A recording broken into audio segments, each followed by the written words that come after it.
guys, welcome back to the channel where I cover missing persons, unsolved cases, crime news, and more. I don't know about you guys, but I didn't think we would still be talking about John Benet Ramsey's unsolved case here in the middle of 2026. Yet here we are, and there are still a lot of questions, and a lot of them do revolve around DNA. A former forensic analyst with the Colorado Bureau of Investigation, otherwise known as the CBI, she recently pled guilty to manipulating data in hundreds of cases over the past 18 years. Now, investigators, they say Yvonne Woods, otherwise known as Yvonne Missy Woods, she mishandled DNA evidence, omitted critical facts, falsified records, and she even retested samples multiple times until she got the results that she wanted. So, comes out the first time, eh, this is not what I'm looking for. It's like try again, until you get what you want. But that's not the truth. That's making your own truth, which is based on wrong things and lies, really. Now, Woods's trial was supposed to begin later this year, but she opted to take a plea agreement that allowed dozens of other felony counts she's been charged with to be dismissed.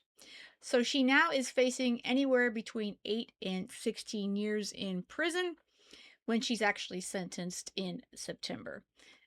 September is going to be a busy month in a lot of these cases because we got all kinds of trials hitting in September. So we'll be all very, very busy once we hit the beginning of the fall season as far as true crime is concerned.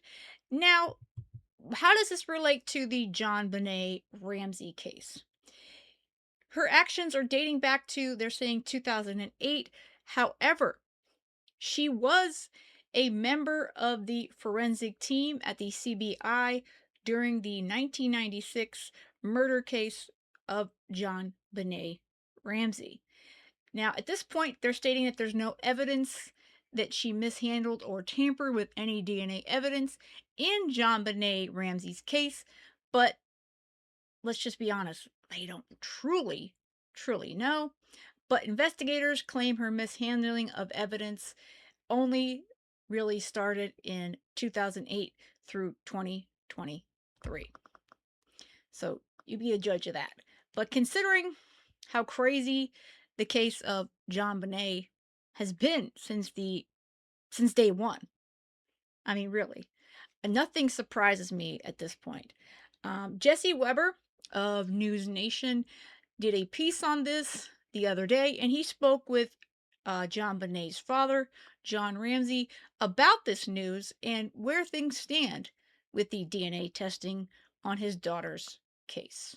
A former career Colorado Bureau of Investigation DNA analyst named Yvonne Missy Woods has now pleaded guilty to 4 felonies after investigators accused her of manipulating DNA evidence, omitting critical facts, falsifying records, even testing samples repeatedly until she got the results she wanted. In all these investigations, we're talking about somebody who's been accused of misconduct in over 1,000 cases. Investigators reviewed the cases from 1994 to 2003, but the mishandling of this evidence, it was documented, the dates from 2008 to 2023. Just think about how many investigations may now be potentially tainted or... Again, this is News Nation, and this is Jesse Weber.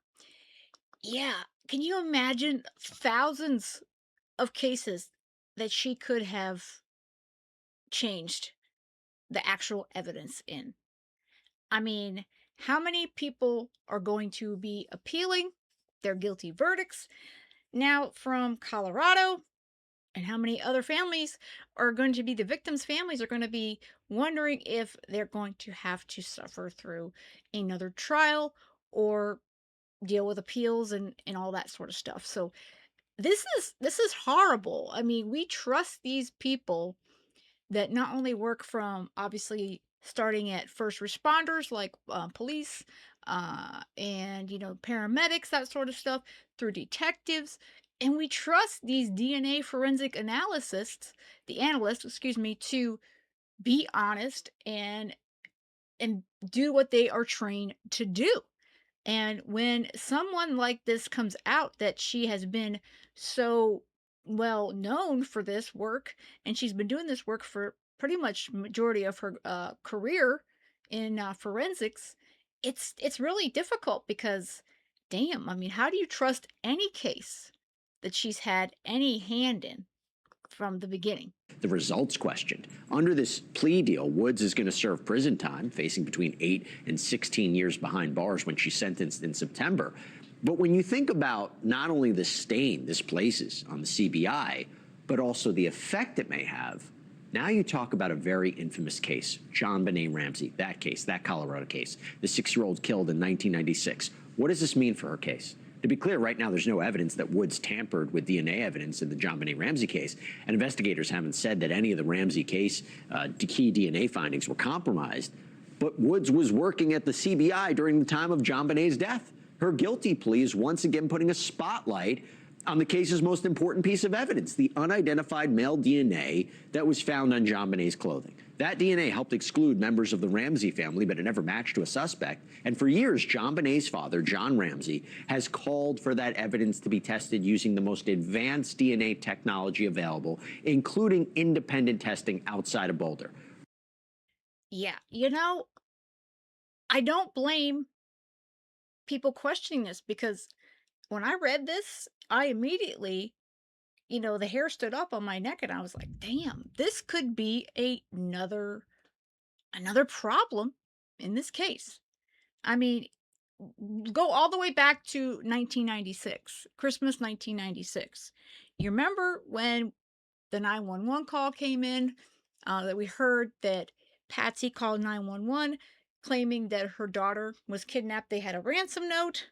And remember how fumbled, how horrible Colorado, uh, Boulder Police Department, let me correct myself here, Boulder PD was, especially Detective Linda Arndt.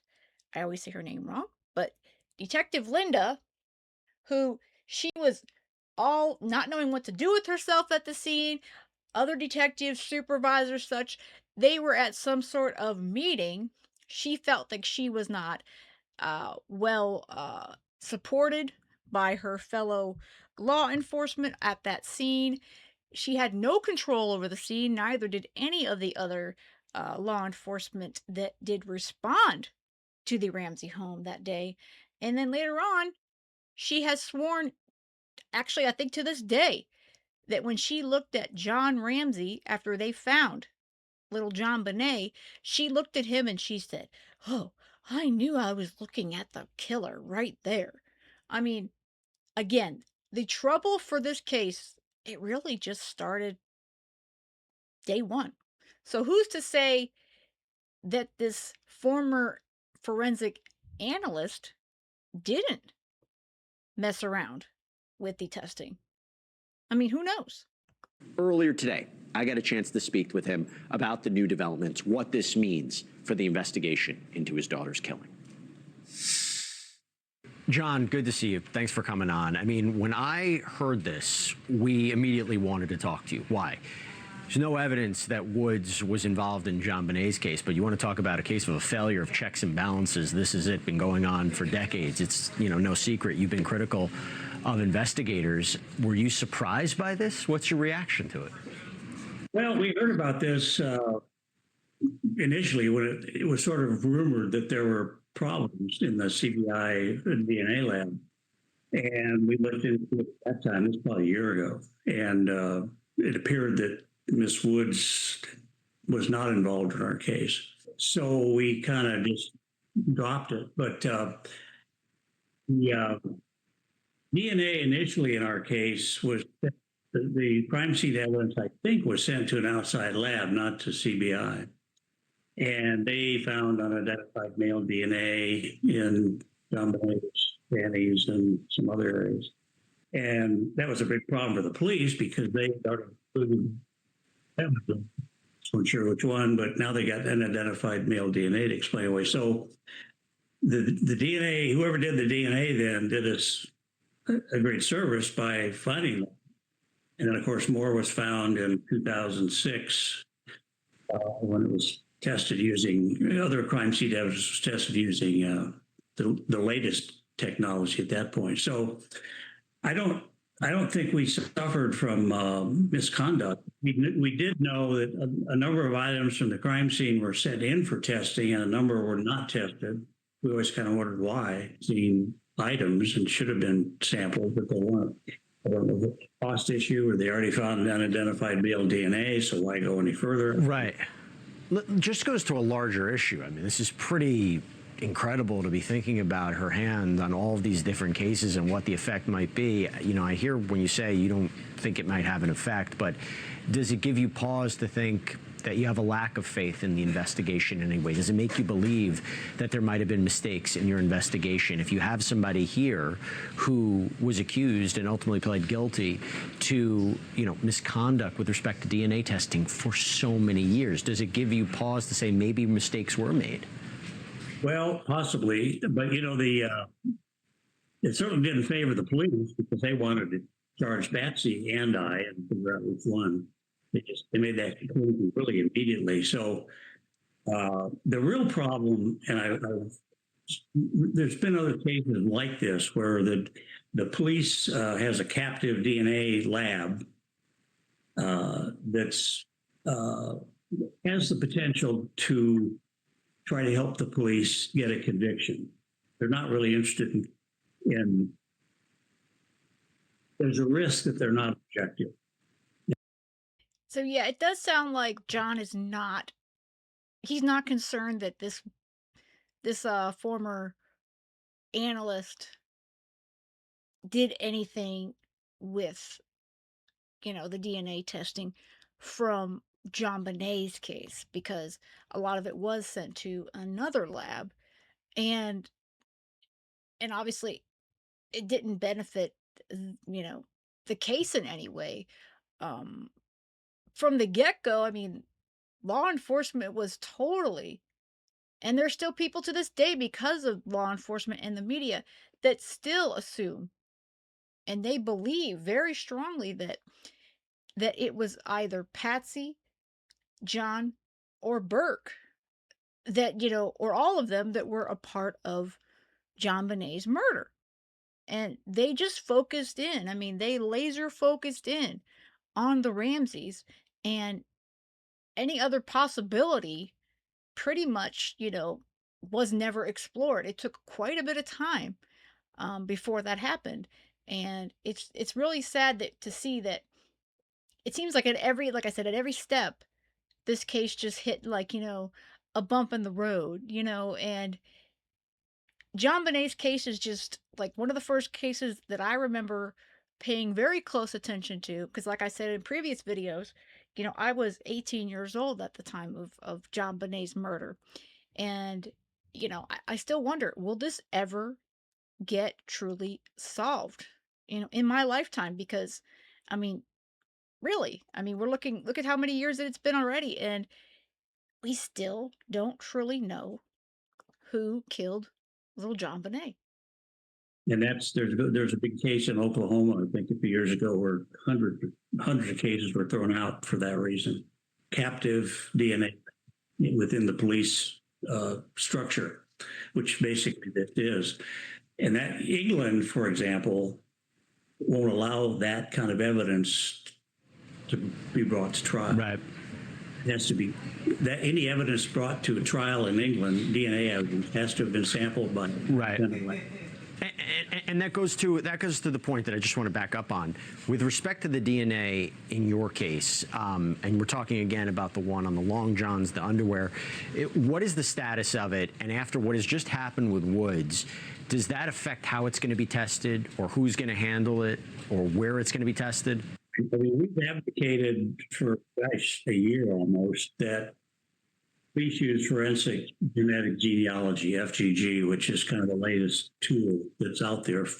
Amazing what it can do. Government doesn't have that technology yet.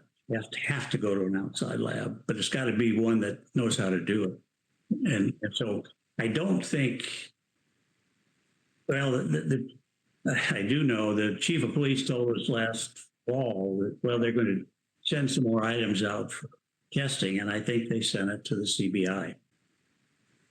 That was, I don't know, 6 months ago.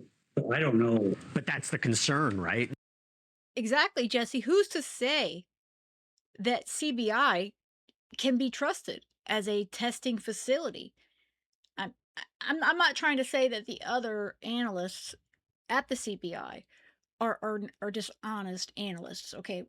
But as soon as you have one, as big as Woods is, you know, coming to the forefront like this, the entire staff there at the forensic lab is going to be under a microscope now, because I mean, who's to say that their labs can be trusted to come out with, true, findings? And like I said, how many cases are truly going to be affected by this woman's dishonesty? Now, I mean, after this, do you think there's hey, guys, you see there's a problem. We're taking it to a different lab. That would be our preference for sure. Because we don't know, they won't tell us what the results, if any, were of the latest testing done by somebody. It was done by the CBI. And so, yeah, that's a concern. And it's not using the latest technology that's out there.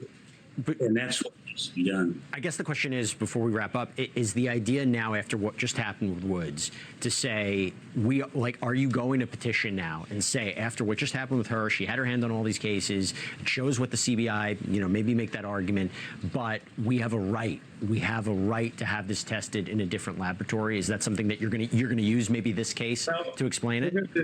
We're going to look at it, because we've been very insistent that they use one of these outside cutting edge labs. Yeah.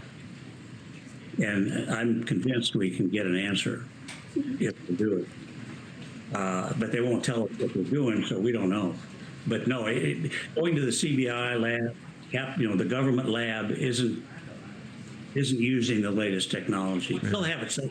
They don't have it. I really hope that they are able to use that to petition to keep this away from CBI. Again, that's not to say that they can't do a good job and they don't have the resources, that the cutting edge stuff that they're needing to hopefully get this DNA testing done, the genetic testing and what have you. But I personally, if I had a case, in Colorado, I wouldn't want the CBI touching it right now. And JonBenet's case is over 30 years old. So, I mean, we're talking, it's already got limited availability, for more DNA testing. So do you want to continue to try to, do crappy testing, or do you want to do it right? But again, there's a lot of questions, out there, but I mean, again, I don't know. I mean, what do you guys think? Do you think that, putting JonBenet's case in the hands of the CBI to do this further DNA testing is a mistake? I mean, obviously, I think at this point they seem to have it. And yeah, because 6 months ago, we talked about it here, that it was supposedly sent for more testing. So I guess we don't have any more information. I mean, we're almost at July. So I don't know. I mean, do you guys think that they need to send it to another independent lab that has the technology, the new softwares and what have you to do this testing? Or do you think that, it needs to stay in Colorado? But let me know your thoughts in the comments. And with that said, that's all I've got for this one. I hope you have a great rest of the day. And most of all, stay safe.